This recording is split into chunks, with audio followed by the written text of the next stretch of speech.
Ashley, and I'm doing the sinus series today.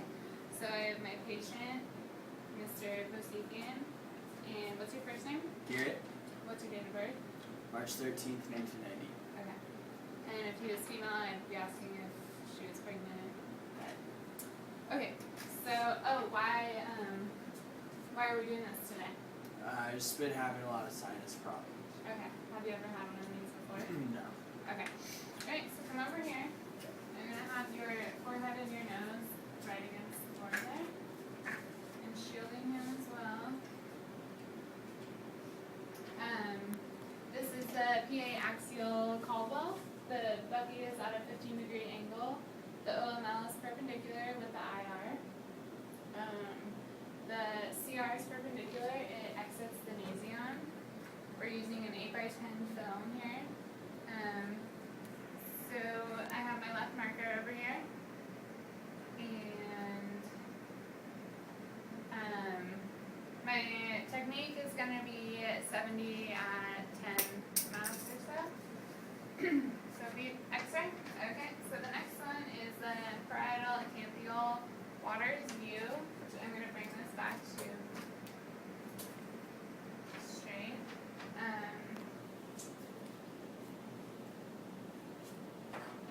My left marker.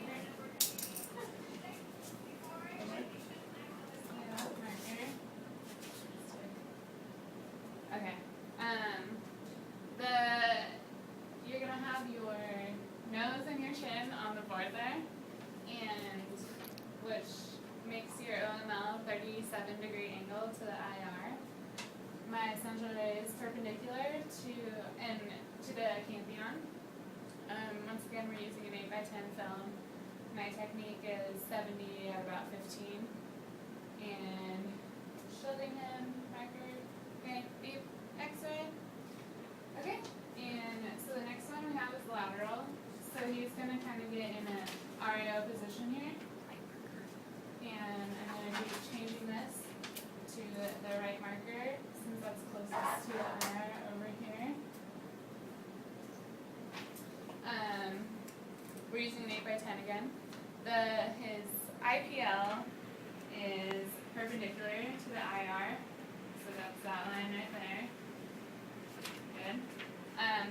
The IOML is horizontal to the IR. The CR is perpendicular and is a ½ inch or 1/2 to 1 inch posterior to the outer canthus.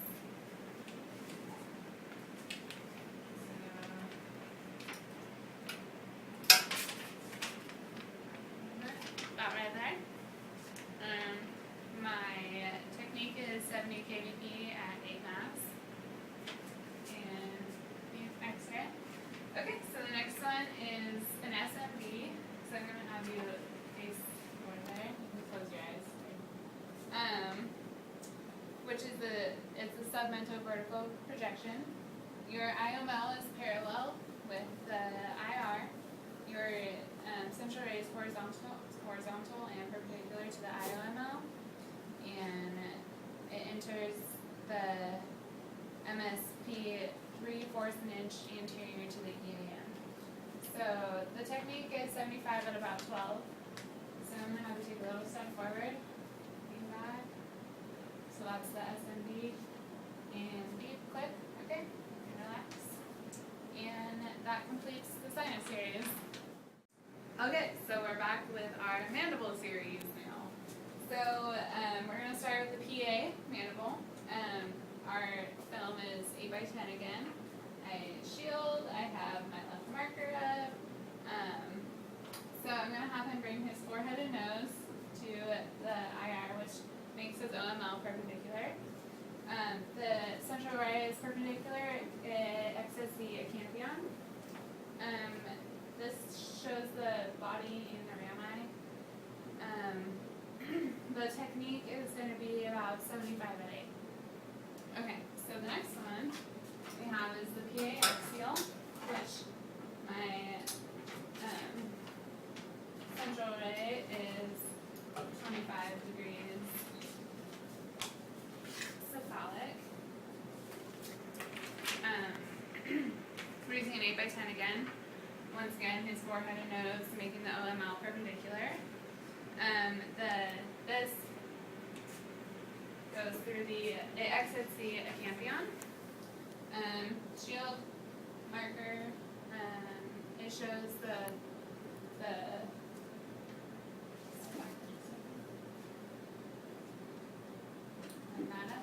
it shows the body in the rami, and my technique is 75 out of 10.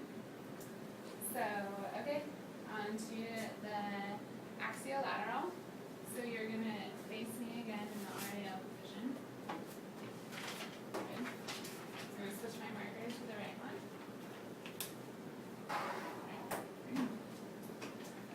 Okay, make this perpendicular again. Actually, gonna leave that at 25 there.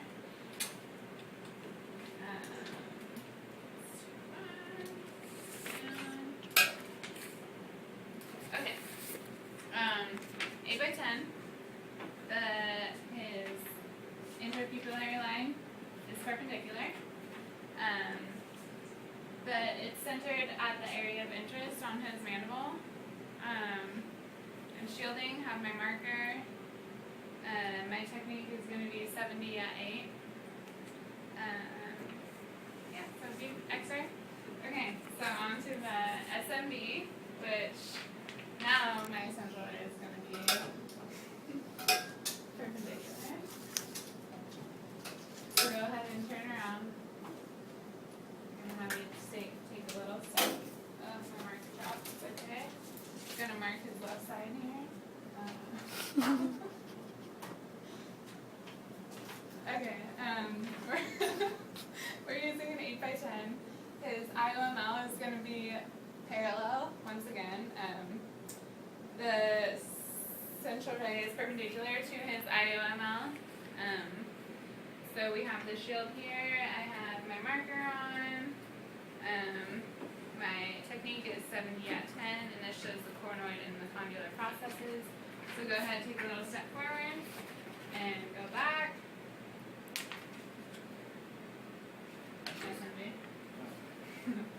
Okay, so about right there, so we shoot. Okay, you can relax. And that concludes our mandible series. Okay, so here we have the PA axial sinus. The criteria for this image is no rotation. The petrous ridges are symmetric on both sides. The petrous ridge lies in the lower third of the orbit. The frontal sinus is lying above the frontal nasal suture and the anterior ethmoidal air cells lying above the petrous ridges. The frontal and anterior ethmoidal air cells, if there's any air fluid levels, we need to be able to see them. And to collimate down to our area of interest. Okay, so here we have the parietal acanthial projection, the Waters method. Our petrous pyramids lying immediately inferior to the floor of the maxillary sinuses. No rotation. Orbits in the maxillary sinuses symmetric on each side. Maxillary sinuses are shown.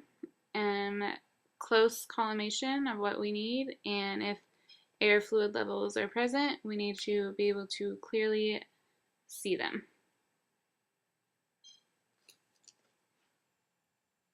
Okay, so here we have our lateral projection. We need to be able to see all four sinus groups, but the sphenoidal sinus is of the most importance here. No rotation of the sella turcica, superimposed orbital roofs, superimposed mandibular rami, clearly visible sinuses, close collimation, and if air fluid levels are present, we need to clearly see them.